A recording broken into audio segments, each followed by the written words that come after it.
วะติตุมาพุทเทอาเอนะปัจจานะปัจเจกัตตมาธัมเมกุกมังปะกตังมรณังธัมโมอาภิคันนาตุอัจจยันตังกะลันตาเวสัมปะติตุปะธัมเมอาเน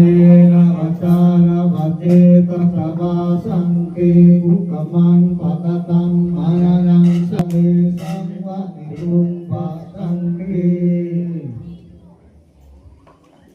นะโมตัสสะภะคะวะโตอะระหะโตสัมมาสัมพุทธัสสะนะโมตัสสะภะคะวะโตอะระหะโตสัมมาสัมพุทธัสสะนะโมตัสสะภะคะวะโตอะระหะโตสัมมาสัมพุทธัสสะสาธุสาธุโหโนยังพันติอุตมังปัญญังมันเตสาธานังกะโรมา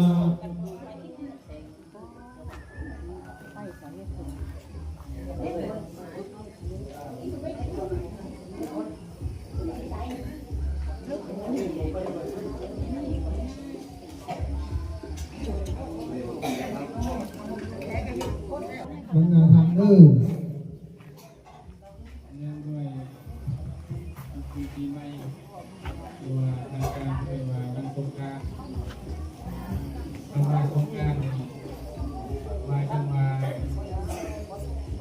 การก้าวหน้าไปการสงกรานต์เรียกว่าก้าวหน้าไปดำเนินไปด้วย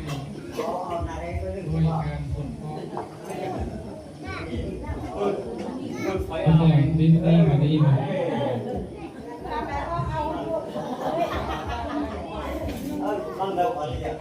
คำว่าปีใหม่ทางการเพื่อนมาสงกรานต์คำว่าสงกรานต์ในหมายถึงการดำเนินไปหรือว่าการก้าวหน้าไปด้วยการสงเคราะห์ซึ่งกันและกันสงกรานต์เลยปีใหม่เลยเพราะว่ามาปีใหม่ไม่ถึงว่าเอาน้ำพบกันใช่ไหมหรือว่าปีใหม่เป็นการไปลิ้นกับตึกกับโมเมนต์ที่มาก็คือการที่เฮานั้นใช้ชีวิตนั่นแหละใช้ชีวิตด้วยการสงเคราะห์ซึ่งกันและกันคำว่าสงเคราะห์ซึ่งกันและกันเพิ่นให้ใช้ทำ4ประการก็คือ1ไปถ่ายเอาฟ้าก่อนเลยดีเลยสั้นลงหมดเพลงต่อกัน2กรุณามีความเอ็นดูสงสารเห็นอกเห็นใจซึ่งกันและกันได้การผลิตมีความรักความเมตตา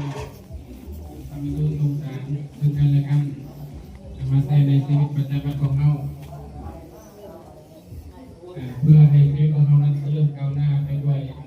มีธรรมตรงนี้ก็คือเมตตาความรักซึ่งกันและกันช่วยเหลือซึ่งกันและกันตัวนี้ก็คือความหมายของคำว่าสงกรานต์เนาะเข้าใจเนาะสงกรานต์เนาะสงกรานต์หรือว่าปีใหม่เนี่ยอันเดียวกันหรือว่าทำพิธีมาอย่างก่อนลาวเราปีใหม่เนาะสงกรานต์ก็ว่าสงกรานต์สงกรานต์ก็มีแม่นบ่สงกรานต์เนาะก็คือการที่ครูบาอธิบายมาก็คือการที่เราใช้ชีวิตสงกรานต์หมายถึงว่าเราใช้ชีวิตด้วยการสงเคราะห์ซึ่งกันและกันการสงเคราะห์